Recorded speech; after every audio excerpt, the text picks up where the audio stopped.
So, how does a man maintain his dignity and self-respect when his head is down and his ass is in the air? I don't think that I'm the first person that discovered that they had hemorrhoids after a colonoscopy. But I am a little unique in that I decided to not do anything about it for years. And that was because I sort of feel like a trip to a proctologist is basically an exercise in humiliation and embarrassment. So my appointment was on a beautiful fall morning, not unlike today. I got there bright and early. I was really lucky that I knew the receptionist. I had worked with her 10 years ago, hadn't seen her since. She said, "Oh, Kevin, it's so good to see you." I said, "Yes, good to see you too, Diane. How have you been?" "Good. What are you here for?" And I said, like an appointment. And she said, "Oh, right. Oh, sorry. Please have a seat." So I had a seat, and I was torn between, colon health or cancer digest. I wasn't quite sure what reading material to take on. But I didn't really have time because this nurse, a very loud and proud nurse, came out. "Kevin Gallagher, Kevin Gallagher, Kevin, yes, please come with me," announcing to everybody that it was my turn on the table. Now, I have to tell you, if you've not been to a proctologist, the tables are different than in the regular doctor's office. Like, obviously, it's a flat surface where you take off your clothes, put on your Johnny with the back open, they do your temperature and your blood pressure, blah, blah, blah. But then you lay on the table, and the back end of the table goes down, and then this little kneeler comes out, and then the whole thing goes like this until your butt is in the sky. And it was in that position that I met the proctologist, Dr. Hyman. Now, he was a perfectly lovely man. Had kind of a nice round face, beautiful blue eyes, soft, quiet voice. Reminded me more of a pediatrician than a proctologist, but then I don't really know what proctologists look like, like Mitch McConnell, or I don't know.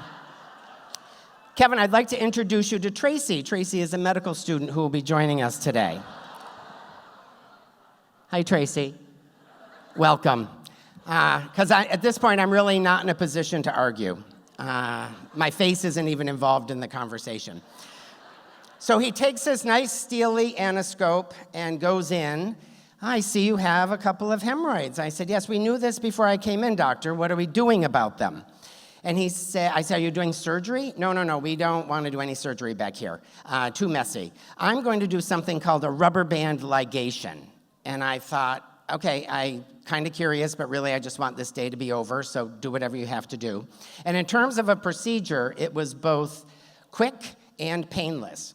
So the table rights itself. I turn around to sit up to listen for my aftercare plan, and I go down, completely blacked out. And so I'm laying on the floor, opening my eyes. Dr. Hyman is holding me in his arms with his big smiley face.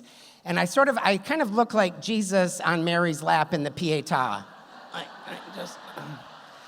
And I said, "Oh, doctor," I'm like so embarrassed. And he's like, "That's all right." So he picks up my half-naked Raggedy Ann body, puts me back on the table, and then he starts talking in that little voice, and it just gets fainter and fainter, and his face gets bigger and bigger, and I go down again.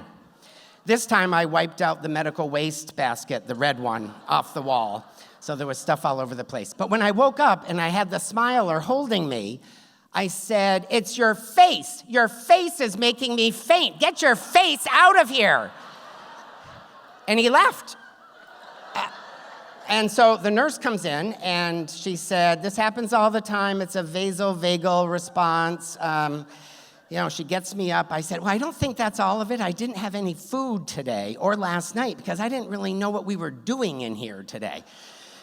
I said, "Do you have any food here?" And she's like, "No." And I said, "Well, Diane at the reception had a half a bagel on her desk when I came in. Could you see if she ate it?" So she comes back a few minutes later with a half a bagel and a bag of chips and an orange juice. I don't know why they always have orange juice. And then I was fine.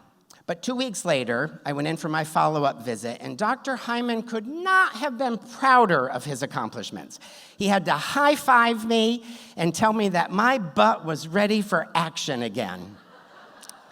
And I so wanted to be embarrassed, but then I thought, well, we have gotten close over the last couple weeks, closer than I am with most people. Thanks.